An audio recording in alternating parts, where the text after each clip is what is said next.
علیکم ورحمۃ اللہ وبرکاتہ۔ نحمدہ ونصلی علی رسولہ الکریم، اما بعد فاعوذ باللہ من الشیطان الرجیم، بسم اللہ الرحمن الرحیم۔ لا اقسم بہذا البلد وانت حل بہذا البلد ووالد وما ولد، صدق اللہ العظیم۔ غوث اعظم بمن بے سر و ساما مددے، قبلہ دین مددے، کعبہ ایمان مددے، انتظار کرم تست من عینی را، اے خدا جو و خدا بین و خدا دا مددے، بگردہ بے بلا افتاد کشتی، مدد کن یا معین الدین چشتی۔ پڑھی الصلاۃ والسلام علیک یا رسول اللہ، الصلاۃ والسلام علیک یا نبی اللہ، الصلاۃ والسلام علیک یا حبیب اللہ، وعلی آلک و اصحابک یا نور اللہ، صلی اللہ تعالی علیہ وسلم۔ باپ کی اہمیت اسلام میں بہت ہے، اسلام میں باپ کی اہمیت بہت ہے۔ میں تھوڑا سا آج اس پہ گفتگو کرنا چاہتا ہوں کہ ہم نے ماں کی اہمیت پر تو تقریریں سنی ہے، لیکن باپ کی اہمیت پر گفتگو کم ہو پاتی ہے۔ سب سے پہلی بات تو یہ ہے کہ ماں کا رشتہ بہت مقدس ہے، لیکن پورے قرآن میں اللہ نے ماں کی قسم نہیں یاد فرمائی، اللہ نے قرآن میں باپ کی قسم یاد فرمائی۔ اللہ قرآن میں فرماتا ہے لا اقسم بہذا البلد، اے محبوب اس شہر پاک کی قسم، وانت حل بہذا البلد، اور جس شہر میں آپ چل پھر رہے ہیں، جس شہر پر آپ کے قدم لگے ہیں، اس شہر کی قسم، ووالد وما ولد، اور باپ کی قسم اور بیٹے کی قسم۔ تو اللہ تعالیٰ نے ماں کی قسم قرآن میں یاد نہیں کی، بلکہ باپ کی قسم یاد کی۔ اسی لیے فقہا فرماتے ہیں کہ ماں پر افضلیت باپ کو ہے۔ حق کے معاملے میں ماں آگے ہیں، جیسا کہ حدیث پاک میں آتا ہے کہ میرے آقا علیہ السلام سے کسی نے پوچھا یا رسول اللہ سب سے زیادہ مجھ پر کس کا حق ہے؟ فرمایا تیری ماں کا۔ پھر کس کا ہے؟ کہا تیری ماں کا۔ پھر کہا کس کا ہے؟ کہا تیری ماں کا۔ کہا پھر اس کے بعد کس کا؟ کہا تیرے باپ کا۔ حق کے معاملے میں ماں آگے ہیں اور افضلیت کے معاملے میں باپ آگے ہیں۔ فقہا فرماتے ہیں کہ اگر کسی کو کسی شہر جانے سے ماں نے اجازت دے دی اور باپ نے منع کر دیا تو وہ جائے گا نہیں بلکہ رکے گا، اس لیے کہ باپ وہ ہے جس کا فرمان ماننا ماں پر بھی فرض ہے اور بیٹے پر بھی فرض ہے۔ جیسے کہ بیوی شوہر کی اجازت کے بغیر باہر نہیں جا سکتی، تو چونکہ وہ ماں ہے بیٹے کی تو یہ افضلیت ہے باپ کے لیے۔ بلکہ حدیث پاک میں یہاں تک آتا ہے کہ اگر بیٹا نفلی حج کے لیے جائے یا سفر تجارت کے لیے جائے اور باپ کہہ دے تجھے نفلی حج نہیں کرنا، تو اس کے لیے فرض ہے کہ وہ نفلی حج نہ کرے۔ یہ باپ کی اہمیت۔ آقا علیہ السلام فرماتے ہیں باپ جنت کے دروازوں میں سے ایک دروازہ ہے، اور فرمایا کہ بیچ کا دروازہ ہے، باپ جنت کے بیچ کا دروازہ ہے۔ آپ مجھے بتائیں جب آقا علیہ السلام کی ہم یہ حدیث پڑھتے ہیں الجنت تحت اقدام امہاتکم، کہ جنت تمہاری ماؤں کے قدموں کے نیچے ہے۔ اب جنت تو مل گئی آپ کو، ماں کی خدمت کر کے جنت مل گئی، باپ کو ناراض کیا، دروازہ ہی بند ہے۔ مکان کے مالک تو ہو گئے لیکن دروازہ بند ہے، تو جنت میں جائیں گے کیسے؟ دیکھو میرے نبی کی حکمتوں پہ قربان، ماں کے ان قدموں کے نیچے جنت بتا دی، لیکن پورا کریڈٹ جو ہے پورا صحرا باپ کے سر باندھ دیا کہ ماں کی خدمت کرنے پر جنت ملنی ہے، لیکن اس وقت تک دروازہ کھلے گا نہیں جب تک کہ باپ راضی نہیں ہوگا۔ بلکہ حدیث پاک میں آیا ہے حضور علیہ السلام سے پوچھا گیا یا رسول اللہ صلی اللہ علیہ وآلہ وسلم یہ اعراف کیا ہے؟ اعراف کسے کہتے ہیں؟ تو آقا کریم صلی اللہ علیہ وسلم نے فرمایا اعراف ایک مقام ہے جو جنت اور جہنم کے بیچ میں ایک میدان ہے۔ اعراف جنت اور جہنم کے بیچ میں ایک میدان ہے۔ پوچھا یا رسول اللہ یہ میدان کیا ہے؟ تو فرمایا نہ وہاں جہنم کی طرح عذاب ہے، نہ وہاں جنت کی طرح نعمتیں ہیں۔ اور پوچھا اعراف میں کون لوگ ہوں گے؟ اعراف میں کون لوگ ہوں گے؟ تو میرے آقا علیہ السلام نے فرمایا جن لوگوں نے باپ کے حکم کی نافرمانی کرتے ہوئے اللہ کی راہ میں جہاد کیا تھا۔ باپ نے منع کیا جہاد کے لیے مت جا، باپ نے منع کیا جہاد کے لیے مت جا، اور وہ جہاد کے لیے گیا اور پھر اللہ کی راہ میں شہید ہو گیا، اور اللہ کی راہ میں شہید ہوا تو قرآن نے اس کے بارے میں کیا کہا؟ وَمَا تَقُولُوا لِمَنْ يُقْتَلُ فِي سَبِيلِ اللَّهِ أَمْوَاتٌ بَلْ أَحْيَاءٌ وَلَكِنْ لَا تَشْعُرُونَ۔ جو اللہ کی راہ میں مارے جائیں انہیں مردہ مت کہو، وہ زندہ ہیں، یہ اس کو مرسم ملا، وہی مقام ملا، وہ شہید کہلایا۔ لیکن میرے آقا فرماتے ہیں چونکہ باپ کی نافرمانی کرتے ہوئے گیا تھا اس لیے شہید ہو کر بھی اس کو جنت نہیں ملے گی، وہ جنت اور جہنم کے درمیان ایک مقام ہے جس کو مقام اعراف کہا جاتا ہے، وہاں رکھا جائے گا۔ اپنی گفتگو سمیٹتے ہوئے، چونکہ اعتراف خدمات کا بھی پروگرام ہے، گفتگو سمیٹتے ہوئے، اگر ایک گھر میں باپ بیٹے رہتے ہوں، ایک گھر میں باپ بیٹے، تو کم سے کم بیٹے پر اتنا ضروری ہے کہ صبح کی پہلی ملاقات میں باپ کے لیے اٹھ کر کے کھڑا ہو جائے، یعنی بیٹھے بیٹھے باپ سے نہیں مل سکتا، ماں یا باپ سے پہلی ملاقات میں ہر دن، اگر ایک گھر میں رہتے ہوں تو، اور اگر گھر الگ الگ ہوں تو جب ملے باپ کے استقبال کے لیے کھڑا ہو، یہ باپ کا احترام ہے۔ جب ملے، اگر کہیں اور دونوں کے مکانات جدا ہوں، کیونکہ ایک گھر میں ہو تو بار بار سامنا ہوگا، تو اسلام اس کا مکلف نہیں کرتا، لا یکلف اللہ نفسا الا وسعہا، کہ اللہ کسی جان پر اتنا بوجھ نہیں ڈالتا کہ وہ اٹھا نہ سکے۔ ایک گھر میں رہتے ہیں تو لیکن پہلی ملاقات میں اٹھ کر کے کھڑے ہونا ہوگا، اور اگر کہیں اور رہتے ہو تو بار بار اٹھ کے نہ کھڑے ہونے کا وبال کیا ہے۔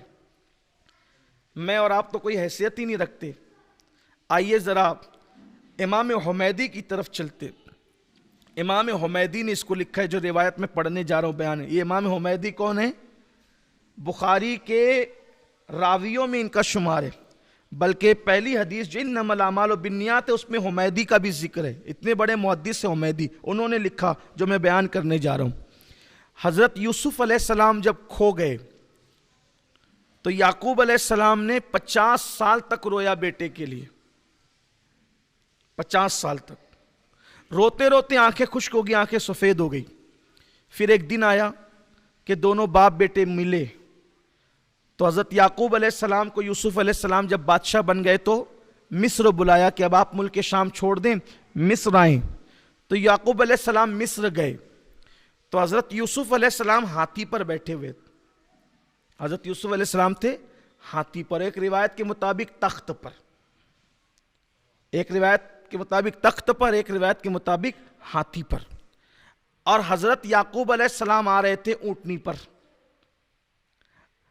تو اب باپ اور بیٹے میں جب 50 سال کے بعد ملاقات ہوئی، وہ بھی 50 سال دونوں ایک دوسرے کا انتظار کیے، تو اس کا شوق فرشتوں کو اتنا تھا کہ فرشتوں نے اللہ سے کہا اللہ آج ہم اجازت چاہتے ہیں کہ وہ باپ بیٹے کا ملن دیکھنے کے لیے جائیں کہ 50 سال کے بعد باپ بیٹے ملتے کیسے ہیں۔ تو حضرت یعقوب علیہ السلام اور یوسف علیہ السلام دونوں کو انتظار تھا۔ یوسف علیہ السلام چاہ رہے تھے کہ میرا باپ جو میری محبت میں روتے روتے نابینا ہو گئے، آنکھوں کھو دی، آنکھیں سفید ہو گئی، میرا کرتا ڈالنے سے تو آنکھیں مل گئی، میرے باپ نے کتنے صدمے اٹھائے، آج میں اپنے باپ کی زیارت کروں گا۔ اور یعقوب علیہ السلام کو تھا کہ میرا بیٹا جب کھویا تھا تو 8-10 سال کا تھا، آج 50 سال ہو گئے، اب وہ بیٹوں کا باپ بن گیا، اس کے کئی بیٹے ہو گئے، آج میرا بیٹا، اور وہ یوسف علیہ السلام جیسا بیٹا۔ اب دونوں باپ بیٹے آمنے سامنے آئے، حضرت یوسف علیہ السلام باپ کو پہلی نظر میں دیکھ کر اتنے جذباتی ہو گئے کہ باپ کے استقبال کے لیے اٹھ کر کھڑے ہونا بھول گئے۔ بے ادبی میں نہیں ہوا، یہ نبی تو یہ کر ہی نہیں سکتا، نبی تو گناہ کر ہی نہیں سکتا، نبی تو خطا کر ہی نہیں سکتا۔ باپ کی محبت میں اتنے جذباتی، اتنے گم ہو گئے کہ اٹھ کے کھڑے ہونا بھول گئے۔ اللہ نے وہی فرمائی یوسف تو اپنے باپ کے لیے اٹھ کے استقبال کے لیے کھڑا نہ ہوا، اب اس کا صلہ آپ کو یہ ملے گا، بدلہ یہ ملے گا، آج کے بعد آپ کی نسل میں اب میں کوئی نبی پیدا نہیں کروں گا۔ آپ اپنے باپ کے لیے اٹھ کے کھڑے نہیں ہوئے، اب آپ کی نسل میں کوئی نبی پیدا نہیں ہوگا۔ حضرت یوسف علیہ السلام کو اللہ نے فرمایا، اور پھر اس کے بعد اس بات کو یوں نبھایا گیا کہ اس کے بعد حضرت یوسف علیہ السلام کے گھر پھر کوئی بیٹا ہی پیدا نہیں ہوا، جتنے بیٹے پہلے پیدا ہوئے تھے وہ سب نبی ہوئے، اور اس کے بعد اللہ تعالیٰ نے ان کے گھر کوئی بیٹا ہی پیدا نہیں فرمایا۔ آپ غور کریں، یوسف جیسا نبی اگر جذباتی ہو کر باپ کے لیے اٹھ کر کے کھڑے ہونا بھول جائے تو اللہ کہتا ہے کہ تیرے گھر اب کوئی نبی پیدا نہیں ہوگا. آج اگر بیٹے باپ کو آنکھیں دکھائیں, باپ پر ہاتھ اٹھائیں, باپ کو گھور کے دیکھیں, باپ کو گھر سے نکالیں, باپ کو مار پیٹ کریں, اندازہ کریں. یہ مالیگاؤں شہر آج بھی ایسا ہے. بے شمار باپ ایسے ہیں جو خون کے آنسو رو رہے ہیں, اور وہ چاہتے یہ ہیں کہ ان کو کوئی پناہ ملے. کوئی مسجد کے پاس پڑا ہے, کوئی بس اسٹینڈ کے پاس پڑا ہے, کوئی برج کے نیچے پڑا ہوا ہے, کوئی کسی کا پرسان حال نہیں. لوگ پہلے کہتے تھے, کیا کہتے تھے لوگ, یار جیتے جی کچھ کر لو اپنے لیے, مرنے کے بعد پتہ نہیں اولاد فاتحہ کرے گی کہ نہیں کرے گی. میں کہتا ہوں اب تو جیتے جی کے لیے بھی کچھ انتظام کر کے رکھو, جیتے جی بھی اولاد کام نہیں آئے گی. لیکن ایک بات یاد رکھنا, اور ہمیشہ یاد رکھنا, یہ بات بالکل سچی ہے, اگر ہم نے اپنے ماں باپ کے ساتھ اچھا سلوک کیا ہے, اس سے بہتر سلوک ہماری اولاد ہمارے ساتھ کرے گی. اور اگر ہم نے اپنے ماں باپ کے ساتھ اچھا سلوک نہیں کیا ہے تو بدترین سلوک کرے گی. ایک روایت پڑھ کے بات مکمل کرتا ہوں, ایک حدیث پاک. آج کل مالیگاؤں کا ماحول یہ ہو گیا ہے کہ بچے کما کر کے لاتے ہیں, خاص طور پہ, اور جب جوائنٹ فیملی ہوتی ہے 1000-1500 روپیہ ماں باپ کے ہاتھ میں رکھ دیتے ہیں, تم خرچہ چلاؤ, گھر چلاؤ, اور یہ سب دوستوں پہ اڑاتے رہتے ہیں, موبائل پہ اڑائیں گے, پکچر میں اڑائیں گے, آوارگی میں اڑائیں گے. نہیں دیتے ماں باپ کو, تم چلاؤ, سب ذمہ داری تم نبھاؤ. ایسے دکھ دینے والی اولاد کبھی سکھ نہیں پا سکتی, کبھی نہیں. ایک بوڑھا اللہ کے رسول علیہ السلام کے پاس لکڑی ٹھیکتے ہوئے آیا اور عرض کی, یا رسول اللہ میرا بیٹا جوان ہے, اور پہلے میں جوان تھا, کماتا تھا تو دل کھول کے اس پہ خرچہ کرتا تھا, اور میں کہتا ہوں کہ یہ بالکل خاص چیز ہے کہ ہمارے ماں باپ ہم پر دل کھول کے خرچہ کرتے. بیمار پڑ جائیں تو علاج دل کھول کے کریں, ضرورت پڑے تو خرچہ دل کھول کے کریں.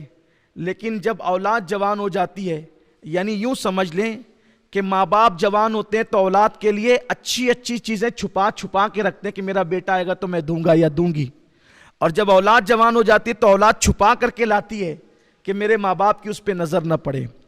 یہ بہت بھیانک صورتحال ہے. یاد رکھنا, آپ ولی بن جائیں, کتب بن جائیں, ابدال بن جائیں, اگر آپ کے ماں باپ آپ سے راضی نہیں ہیں تو آپ کی ولایت قائم نہیں رہ سکتی, چھن جائے گی. وہ ماں باپ کو ناراض کر کے کوئی جنت میں جا ہی نہیں سکتا. میرے آقا نے فرمایا, باپ کی خوشی میں اللہ کی خوشی ہے, اور باپ کی ناراضگی میں اللہ کی ناراضگی ہے. اور ایک دعا ایسی ہے جو نبی کی دعا کی برابر کا مقام رکھتی ہے. حضور علیہ السلام, اور صرف وہ نبی صرف نہیں, سید الانبیاء کی دعا کی طرح ہے. فرمایا, دعا والدہ لولدہ کدعائی لکم, کہ تمہارے باپ کی دعا تمہارے حق میں ایسی ہے جیسے مجھ محمد کی دعا امتی کے حق میں. امت کے حق میں حضور دعا کرے تو رد نہیں ہوتی, اور بیٹے کے حق میں باپ دعا کرے تو رد نہیں ہوتی. آج ہم پیروں سے, فقیروں سے, مزاروں سے سب سے دعا لینے چلے. میں کہتا ہوں سب سے بڑا پیر تو تیرے گھر میں بیٹھا ہوا ہے, سب سے بڑا پیر تیرے گھر میں بیٹھا ہوا ہے, اپنے باپ کو چھوڑ کر جاتا کہاں ہے؟ بڑی عجیب سی بات ہے. میں کہتا ہوں کہ جس کے لیے قرآن اور احادیث میں سندیں موجود ہے کہ جہاں دعا رد نہیں ہوتی, ہم جا رہے ہیں, سید صاحب آپ دعا کر دو, پیر صاحب آپ دعا کر دو, مولانا صاحب آپ دعا کر دو, یہ دعا کر دو, وہ دعا کر دو. ارے خدمت کر, باپ کی دعا لے, ماں کی دعا لے, وہ دعا کی برکت ہے, تقدیر بدلتی.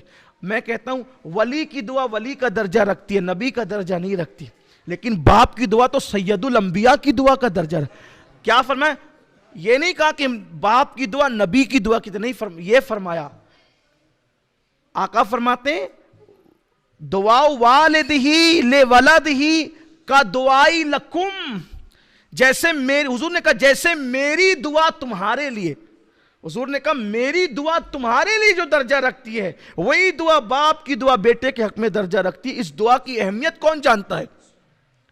عرش ہلا دیتی ہے یہ دعا, تقدیریں بدل دیتی ہے یہ دعا. اس دعا کا مقام کیا ہے لوگوں کو پتہ ہی نہیں, ادھر ادھر بھٹک رہے ہیں بیچارے مارے, اور مرکز دعا گھر میں موجود ہے, ماں اور باپ کی شکل میں. تو میں جو حدیث آخری بیان کرنے چلا تھا کہ یہ کہ بوڑھا باپ آتا ہے اور کہتا ہے یا رسول اللہ جب میں جوان تھا بہت خرچہ کرتا تھا اس پر، اور اب یہ جوان ہے میں بوڑھا ہو گیا ہوں جبکہ میری بیٹیاں اور بچیاں بھی ہیں، اب میں اس سے مانگتا ہوں تو یہ مجھ پہ تنگی کرتا ہے، صحیح سے دیتا نہیں ہے پیسے۔ حالانکہ اب لوگوں کو ایسا خطرہ رہتا ہے یار میں ابا کو دوں گا اماں کو دوں گا تو دوسرے بھائیوں پہ یہ خرچہ کر دیں گے، بہنوں پہ خرچہ کر دیں گے، اس پہ اڑا دیں گے اس پہ اڑا دیں گے، یہ لوگوں کو ڈر رہتا ہے۔ میں کہتا ہوں اگر جان لٹا کر بھی باپ راضی ہو جاتا ہے تو سودا سستا ہے، اگر جان دے کر بھی باپ راضی ہوتا ہے، کیونکہ جس کی رضا میں خدا کی رضا ہے تو اس سے سستا سودا اور کیا ہے۔ لیکن لوگ وہ کرتے ہیں، اور یہ بھی آپ سے کہتا ہوں باپ نے جان لٹانا ہے لٹا دیں، ہمیں تو رضا سے مطلب ہے، اللہ کی رضا چاہیے۔ میں دیکھ رہا ہوں میری نگاہیں چھوٹی سی عمر میں ان تجربات سے گزر رہی ہے کہ کچھ لوگوں کو میں نے دیکھا جو مسجد کے اندر پانچوں وقت جماعت میں موجود ہیں، داڑیاں بھی بڑی ہے، ٹوپیاں بھی سروں پر ہے، ہر سال رمضان شریف میں عمرہ کو بھی جا رہے ہیں، ہر سال حج کو بھی جا رہے ہیں، سب کر رہے ہیں، لیکن ماں باپ کی وہ خبرگیری ان کے یہاں نہیں ہے جو ہونی چاہیے۔